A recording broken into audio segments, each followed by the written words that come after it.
In this video, we will discuss about some short questions based on capacitor. Question number 1. A capacitor is connected to a battery.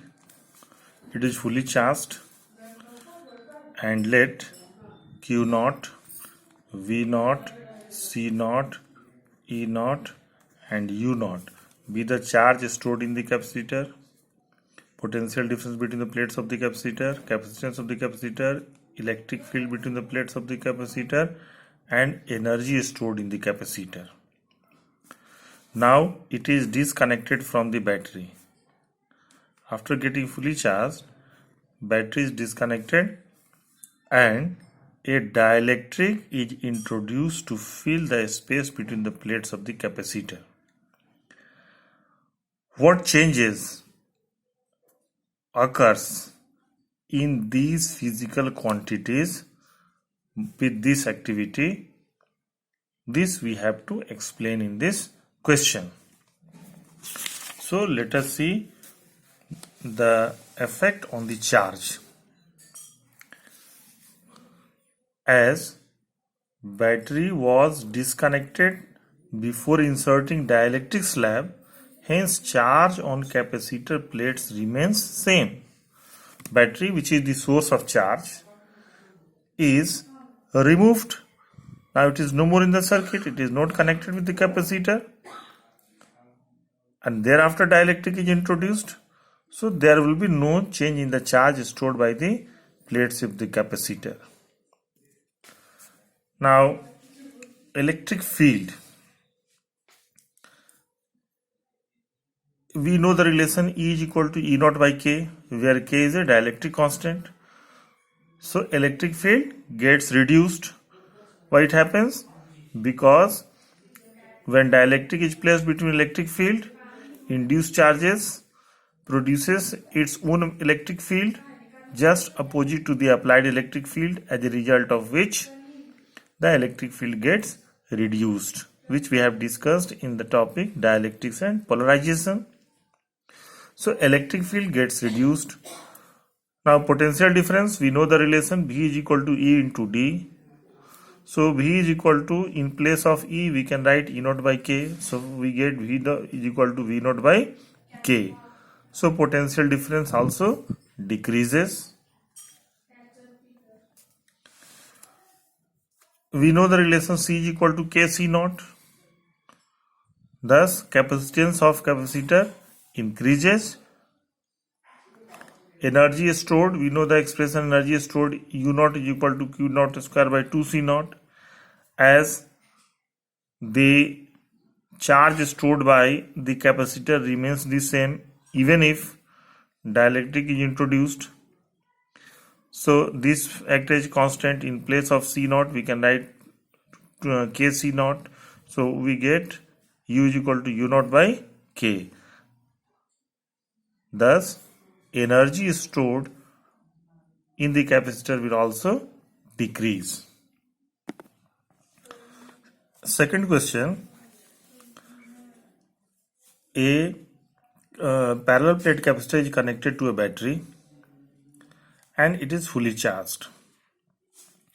Q0, V0, C0, E0, U0 are the charge stored in the capacitor. Potential difference between the plates of the capacitor, capacitance of the capacitor, electric field between the plates of the capacitor, energy stored in the capacitor.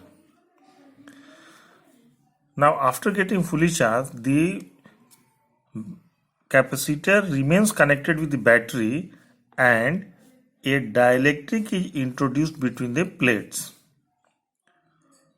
What changes, if any, occurs in all these physical quantity is to be discussed in second question.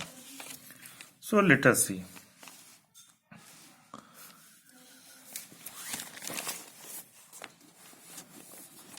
First is potential difference. First, see what effect will be there on potential difference. As the capacitor remains connected to the plates of the battery, so potential difference remains constant. There will be no change even if the dielectric is introduced between the plates. So potential difference will remain constant. Electric field E is equal to B by D, as potential difference remains constant. So V is your V naught, so E is equal to V naught by D, and this is nothing but E naught. So E is equal to E naught. There will be no change in the electric field also. Electric field remains unchanged. Capacitance C is equal to Kc naught. Thus capacitance of capacitor increases when dielectric is introduced between the plates of the capacitor. Charge, as Q is equal to Cv, but V remains constant, so and C is equal to Kc naught, so Q is equal to K C naught V naught, C naught V naught is Q naught, so Q is equal to K Q naught. That is, charge stored in the capacitor will increase. This you can understand physically also. When a dielectric is introduced between the plates of the capacitor, its capacitance increases. That is, capacity to store electrical charge will increase.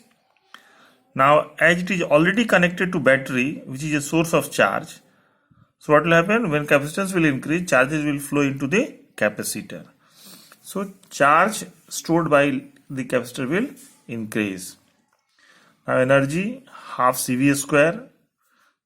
So this U is equal to KU naught. So energy stored by the capacitor will increase. In question number 3, two dielectrics of dielectric constant K1 and K2 have been put in the plates between the plates of the capacitor as shown in the figure. This is case 1 and this is case 2. We have to find out the equivalent capacitance of capacitor in both these cases. So let us see. Now this first diagram, which is like this, when this part is K1 and this second half dielectric constant K2 is introduced. So we can redraw this diagram like this. So plate area will be A by 2 and plate area will be A by 2. Earlier it was A, and the distance between the plates of the capacitor remains the same. So what will be the value of these two plates? We have to interconnect them because they are the parts of the same plate. Similarly, connected. So both the plates are at the same potential. Here also both the plates are at the same common potential. So this is equivalent to two capacitors connected in parallel combination. So let us see. Capacitance of C1 will be K1 epsilon naught. In place of A, area becomes A by 2. So here we have to write A by 2. Separation remains same, D. So K1 epsilon naught A by 2D. Similarly, C2 is equal to K2 epsilon naught A by 2D. These two are in parallel. So we can find out its equivalent capacitance.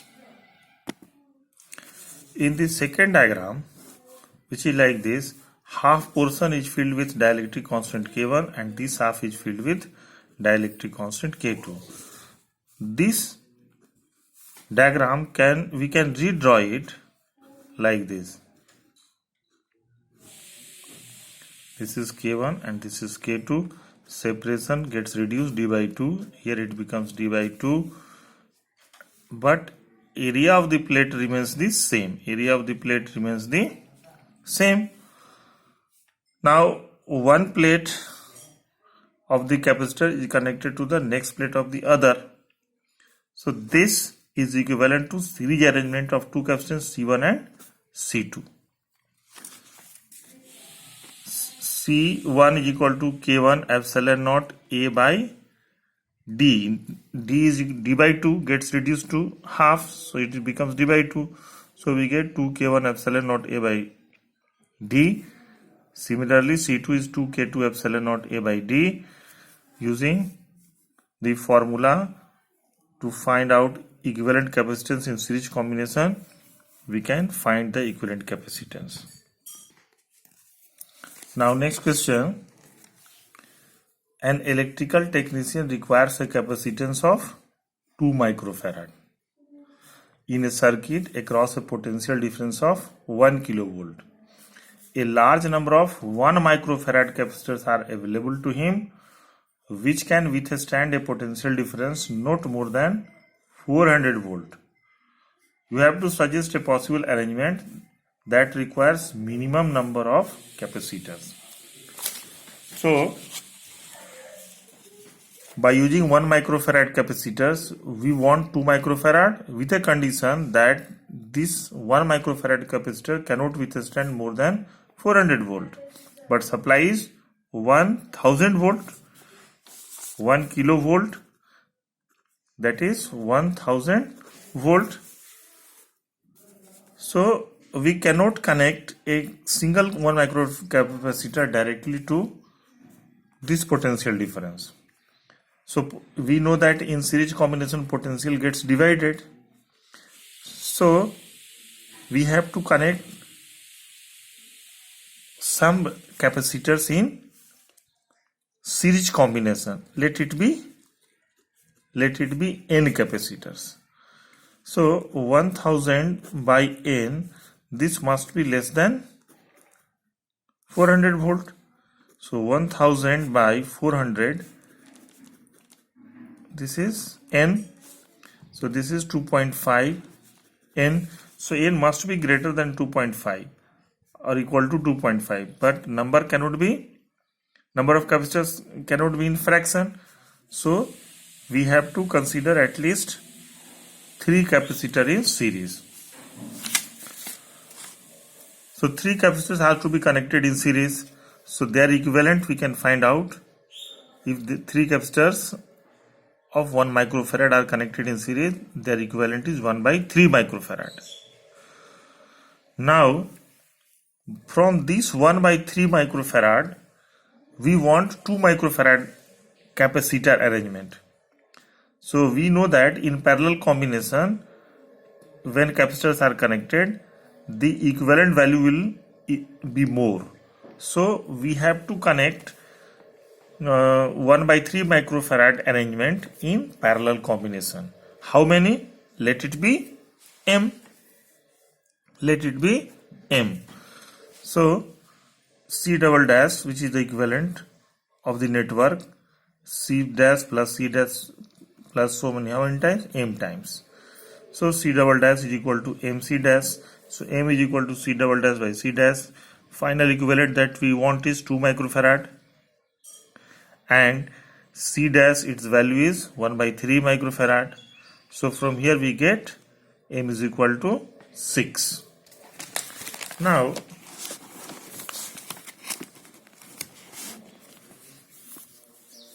m rows and n capacitors are there in each row. So total number of capacitance will be m into n, that is 6 into 3. Total 18 1 microfarad capacitors in minimum is required to have 2 microfarad capacitance.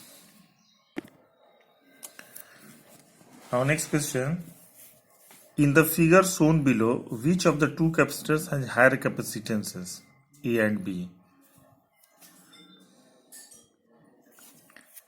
Which of the 2 graphs represents the variation of voltage versus charge is greater? Now say for charge Q, the potential difference across A will be VA and that of B is VB. So CA is equal to Q by VA and CB we can write Q by VB. So from figure it is clear that VA is less than VB. Therefore CA must be greater than CB. So capacitor A has higher capacitance. This we can also understand in another way. Slope of the graph is your V by Q, and V by Q is 1 by C. So slope of the graph gives the reciprocal value of the capacitance. From figure, slope of A is less than slope of B. So slope of A will give you the value of reciprocal of capacitance A, the 1 by CA, and slope of B 1 by CB. Therefore, CA is greater than CB. Similarly, another question. Figure shows variation of charge Q versus potential difference for two capacitors C1 and C2. Two capacitors of same plate separation, but the plate area of C2 is double that of C1. Which of the two lines in the figure correspond to C1 and C2 and why? Now we know that C is equal to epsilon naught A by D. Here in the question, D is constant, so C varies directly with the area, and area of the second plate is double the area of the first plate. So definitely C2 will be greater than C1. Now slope of the graph is Q by V, and Q by V is C. So slope of the graph gives the value of capacitance. Now slope of A is greater than the slope of B. The slope gives the value of capacitance. So the graph A must represent a capacitor with higher capacitance. So the A represents C2 and B represents C1. Thank you for watching.